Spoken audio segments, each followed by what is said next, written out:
Hi everyone, welcome back to the channel. Tabletop RPGs like Dungeons & Dragons for a first-timer can be a little intimidating. So much stuff to learn for the mechanics, added with the shyness at roleplay, can be pretty scary, especially with new people. I was once a newbie as well, and I also experienced these things. But thankfully, the people I play with were awesome and patient with me, and it has since become one of my favorite things to do, to the point that I made this YouTube channel. Though, unfortunately, not everyone's first time was as smooth as mine, much like the examples in these next D&D horror stories. But first, you know the drill. I have to do the standard YouTube thing of asking for likes, comments, subscriptions, and that you share the channel with your friends. Else the algorithm troll is going to eat me. Oh my God! So please do those things so I don't die. But with that out of the way, let's hop right into the first story. Make a character. No, not like that. Do it again. By Reddit user, Jesus Pieces.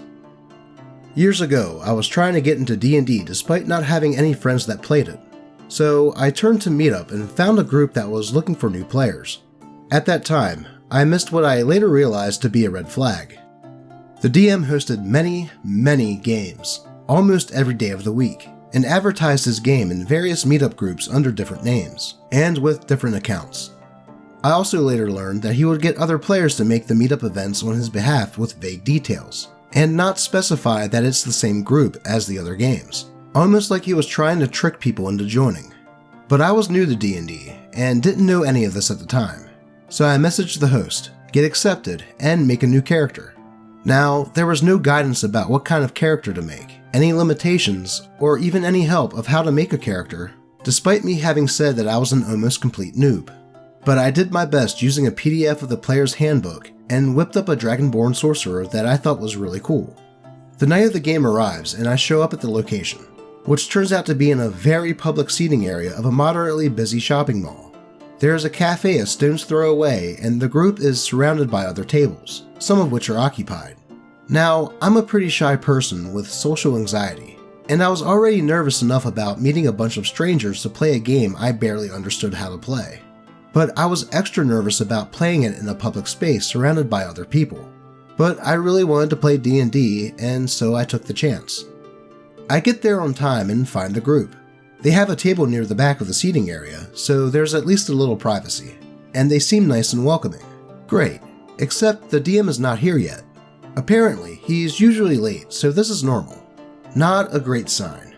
Some of the other players ask about my experience and the character I brought, and I explain that it's a dragonborn sorcerer.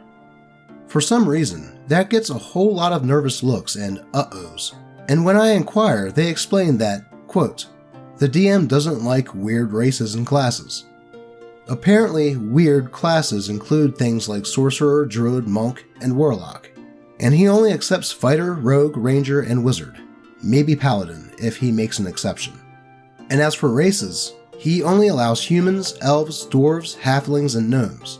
None of this had been explained to me in advance. The DM finally arrives, 20 minutes late, and ignores me, chatting with the regulars without even acknowledging my presence. Eventually, he decides to start the game, and I get his attention to confirm with him that I exist, and tell him what my character is. I remember this interaction very clearly, because of how uncomfortable and awkward it was. He looks at me with a smile and says, nope. That's it. No further explanation or discussion allowed. I ask what he wants me to do, and he says to make a new character, using one of his allowed race and class combos. Then he starts the game. At this point, I'm very disappointed and uncomfortable, but it would be even more uncomfortable to excuse myself and leave. Plus, the players seemed nice. I wait for a pause in the DM's intro to ask another player if they have a spare blank character sheet. Then I open my player's handbook PDF on my phone and start making a new one. During all this, I'm struggling to pay attention to the game as it happens, because I want to be able to follow along later, and also struggling to make another character as fast as I can from scratch, with my very limited experience. I literally don't even remember what I made, because I just tried to quickly make something that fit the DM's criteria so I could play. Eventually, I make something and let the DM know that I have a character and what it is. He looks at me and gives me a passive-aggressive okay, and says that he will try to find a way to introduce my character. The other players are all currently exploring some sort of cave system with giant spiders, so he decides that they will find me wrapped in a spider web and save me. That happens about an hour later.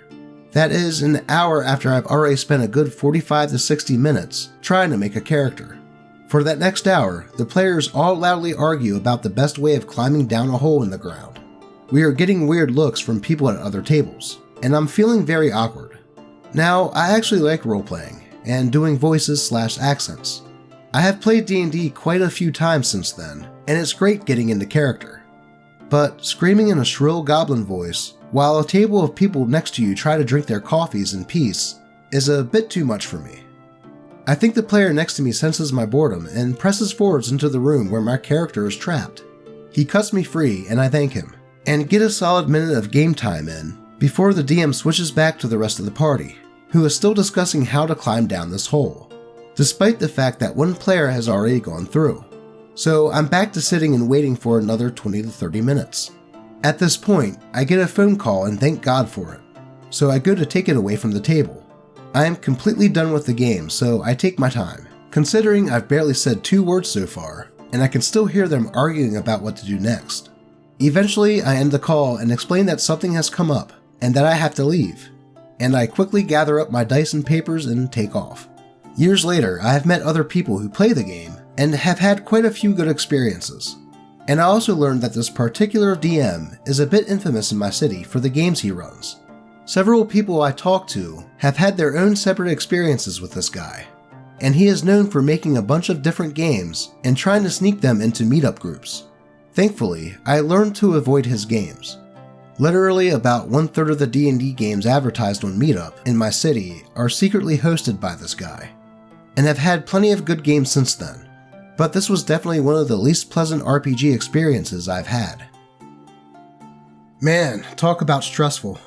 Trying to get into a hobby that you know little about, and with complete strangers in a public place on top of that. And then for the DM to treat you with such dismissal and ignore you almost completely.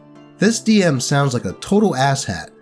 Thankfully, another player saw this and tried to edge the DM into including OP, even though it was ultimately fruitless. I'm just glad to hear that this bad experience didn't sour OP to the point of never trying again, and that they were able to find other people to play the game with. I always hate to think that bad games can turn people off of tabletop RPGs to the point that they would never try again what could become one of their favorite hobbies. Shame on this DM for almost ruining OP's view on this great game. On to the next story. Straight friend sexually harasses my female character in game. Then things escalate. By Reddit user Jimpachi98. I've wanted to post this one for a while. The DM, a close friend of mine, first time DM, handled this well, all things considered. Wizard, problem player, straight dude playing a straight gnome wizard. Me, half-elf female druid. For context, this was the first 5e campaign I ever played. All of us were high schoolers who'd known each other for years. There were 2 other players who didn't get involved outside of voicing their support for me when things got heated. Wizard often asked me uncomfortable questions outside of the game, long before we got into D&D. I was the only out gay kid in our friend group of mostly guys, and I was always fine with answering people's questions about my sexuality, so long as it came from a place of genuine curiosity and not ridicule. Fast forward to session 1. We're all hanging out at DM's house, rolling characters and getting ready for a homebrew campaign. Wizard is in an especially giddy mood, sharing stories about how he'd been getting laid over the summer. We all had a "congrats dude, nice" attitude about it, but he described his experiences in such detail that made some of us uncomfortable. We were longtime friends, so of course we shrugged it off. Unrelated, I decided to roll a female character. She was a total ripoff of Ciri from The Witcher, name and all, but I was super excited to play as her. Little did I know what I had signed up for. At first, some of the other players made some snide, borderline sexist jokes at my character's expense, but Wizard talked openly about how much he wanted to have sex with my character.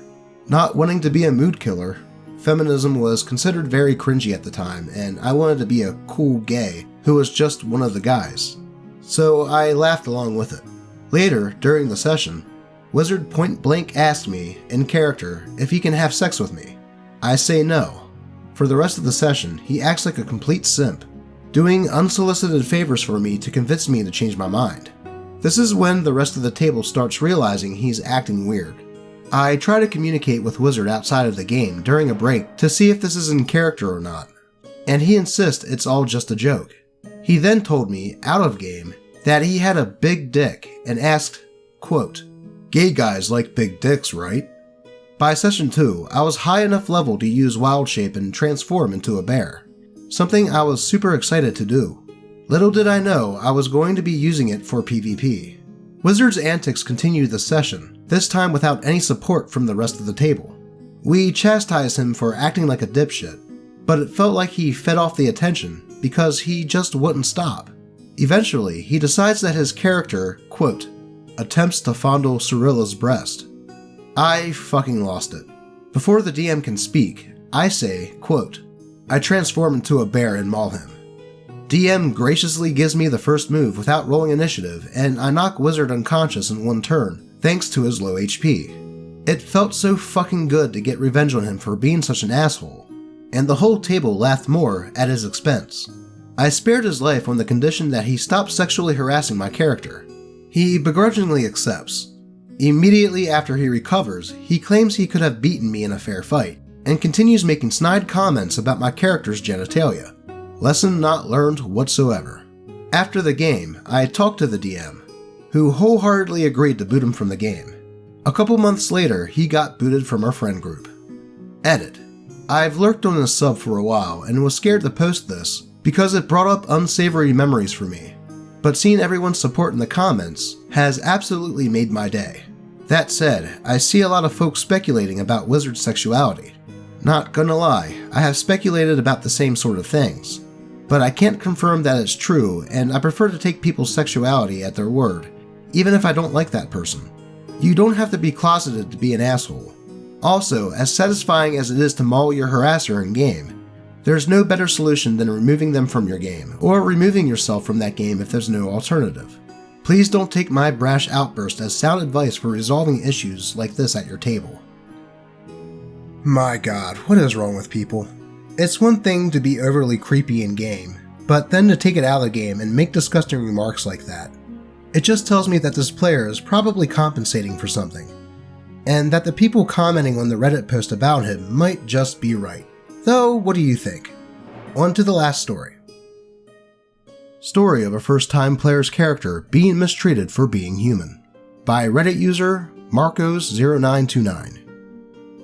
So, this happened a couple years ago, and the story happened over a year of playing. So I'll try and keep it shorter and explain what needs to be explained. No names are included, and I changed my character's name to remain anonymous. At the start, my friend, DM, invited me to a group D&D campaign with all our friends from high school. Originally, there was only 5 of us in the party, and our DM. I started out making a character who was a samurai from the land to the far east where our stories began. We all had our own distinct backstories and lore that fit in with the lands we came from, and the DM was kind enough to build a world based on our backstories, not a preset one. Upon the first session, I noticed the group making jokes about my character being the only human, and a fighter at that. I didn't know that being a human fighter was considered boring. I just wanted to create a samurai, and fighters seemed to be the easiest route. To explain, in the group of 5, there was me, human samurai, a half-elf sorcerer, a drow rogue, a high-elf paladin, and a centaur cleric. Our first quest goes on, and I try to make a good first impression with the other characters, teaching our sorcerer to fight with a staff in case he ran out of magic, and eventually finding a cloak for the drow to help with her sun sickness. Because, although they were strangers, they were still teammates, and my character cares for those who need. The cleric was non-partisan, and we shared stories of our homes in game, becoming friends. The paladin was rather rude in character, but never explained out of character why until I asked him, to which he explained, quote, I added last minute that I hate the continent you come from, and all of its inhabitants due to a massacre that happened around when you were a baby, so I'm taking it out on you. I tell him that it's unreasonable to blame a person who wasn't participating in the act, who didn't even know about the massacre anyhow. He simply replied, quote, It's what my character would and will do. Don't take it so personally, you're just overreacting. I started feeling uncomfortable when I told the group in character about Samurai's religion and how they worship dragons. Suspiciously afterward, we had encountered a young dragon that had been starved. I had asked that we help and set it free, since it had done nothing wrong, and it seems to only want food. I fed it, but at the moment it took a bite of the food, the sorcerer and paladin threw spells and attacks at it left and right, until it had died. I had severed my bonds with them in game, and they told me, quote, "There he goes, overreacting again." And the DM does nothing. Shortly after completing the quest, a gap forms between the party, and our DM has us go on individual quests for our backstories that we could all read through on Discord. My stories seemed to be the only one where members of the group would watch and make jokes, telling the DM that the story was boring, as my character struggles to find who his real parents are. Meanwhile, the other characters are on similar stories or on epic tales of revenge. Through exposition, and apparently a joke that the players wanted to play on me, the group joined in my quest after completing theirs, and forced my character to be transformed into a tiefling by making the DM put my character through emotional trauma. In the lore of our world, humans could turn into tieflings based on trauma and how much guilt, distress, and turmoil they feel. I found out my samurai character was originally from a Viking family and was adopted by the man who killed my parents when I was an infant. I had asked why, and the group out of character said, quote, "So your character wouldn't be so goddamn boring." And I kept quiet and kept playing. Fast forward to when we're all together again. We are doing a siege on the Underdark, and the group tells me to, quote, "Hold the line here and don't let the outsiders interfere. It's not like you'd be much use in this fight anyway." We're just outside the main gate leading into the Palace of Lolth, and I had been excited due to the fact that we had taken a break for a while due to COVID happening. The DM sees this, and has a moment of clarity that the group is actually being really rude, and homebrews a sequence called the Prime Effect, where a character rolls 2d20 and 1d10, and however many it lands on is however many I kill, in whichever way I would like to explain it. I go on to have a great time, and the rest of the party kills the BBEG, at the cost of sacrificing one of our players who was cursed by Lolth. I ended up having to take a break from D&D due to my grandma passing away. Fast forward to when the rest of the players join. We become a 13-player heavy group, due to DM not wanting to exclude people, with 2 of the new people being a Mountain Dwarf and a Minotaur duo, who operated very much like Pharah/Tor from Mortal Kombat X. The dwarf had a flirtatious spree of hitting on every character, but would want to murder me in the group, openly wanting me as a test subject for volatile concoctions, and to test her machinery that had no good track record for being safe. The Minotaur would join in on the fun by physically placing me on the sideline and kicking me out of quests, saying they already had a strong Minotaur and no need for a cheerleader tiefling.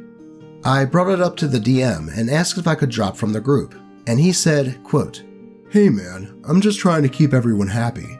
If you want, you can go on your backstory stuff and continue that for a while." Which I did, to be left on the road while the DM focused on the group's campaign and others' backstories, usually leaving mine for last. Fast forward through this, to the funeral of the player who sacrificed himself to kill Lolth. The dwarf and Minotaur pushed me out, saying that I didn't care about the character who died, and holding against me that I didn't mourn with the rest of the group, which was unfair that I couldn't, because I had a work schedule that didn't line up with everyone, and also didn't live in the same state at the time, and my grandmother just passed away. So different time zones were also a factor.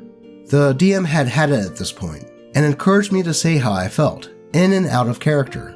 I kinda laid into them, after having a bit of in and out of character encouragement. So I made both of the characters cry by adding in that I did mourn, creating a shrine in the garden to the sacrificed player, and praying by it for a month, which the DM allowed because he said, quote, "It's not like he had a choice. He wasn't able to be there for the session, and I'm tired of you guys holding it against him." The Minotaur started flexing his muscles and threatened to kill me for speaking to him in such a way. Little bit of backstory. This Minotaur is the last Minotaur alive, thanks to a single man genociding his race with a legendary sword. I told him to bring it on, and we fought it out. Minotaur was level 4 and I was level 9 at the time, but his player didn't understand that leveling was a factor. I had grappled him and suplexed him so hard into the floor his horns got stuck. The dwarf tried joining in, but the DM's main NPC, QG, stood in front of her, saying, quote, "This has been a long time coming, and they need to settle this alone." Up to this point, when the Minotaur was playing, he'd always discuss how great his horns were, as they were large and extravagant looking. So I thought of kicking his horns. Little did I know, instead of cracking them with a 14 or 16 or something, I roll a nat 20, and the DM describes how I viciously break off the last Minotaur's horns to shocking effect. The Minotaur never bothered me after, and the dwarf and I became cool after we hashed out our differences via conversation in and out of character. But the DM ruled that no more bullying will take place, and that they would kick people who tried causing problems again, which he did. The Minotaur, our bard, the dwarf, most of the party got kicked, leaving the original 5 of us who started. DM talked to the paladin, and eventually they chilled out, and we became friends after. We kept playing until our schedules wouldn't align for it anymore, and now we're even starting a new world. Not bringing back Samurai, as he was officially retired, and became a shogun of the land, marrying a tiefling woman from his Viking hometown, and settling down to have a family of 6 kids. I'm going to play a monk/sorcerer for the group's new campaign. Since then, I've spoken to the group and we've gotten through the situation. Hopefully this just doesn't happen again. TLDR, story of a human samurai who was treated like shit. Then the DM finally did something about it, stopping the bullying. Talk about what not to do with someone that's new to D&D. Though I'm glad to hear that the DM eventually told the other players to stop ganging up on OP, he should have put a stop to it after it happened in the first place. And while issues in games should be talked about out of game, I do have to say that hearing how OP dealt with the Minotaur was quite satisfying. Also, the DM allowing for the group to end up having 13 players is just insane. I don't see how that could have been fun for anyone, as I would imagine that roleplay was a bit chaotic. It's good to hear that OP is continuing to play, and that the DM has limited the players to the original 5. I hope that most of you watching have had better first experiences at tabletop RPGs than the ones in these stories. Though, if you did have a bad introduction to tabletop games, feel free to vent about it in the comments. If you have a story that you would like to be read on the channel, feel free to link it in the comments, post it to the channel subreddit r/D&D Doge, or even just at me on Twitter. As always, I appreciate all you peeps, and hope all your rolls are natural 20s. And remember, never let one bad experience solidify your view on something you could end up loving in the long run. Until next time.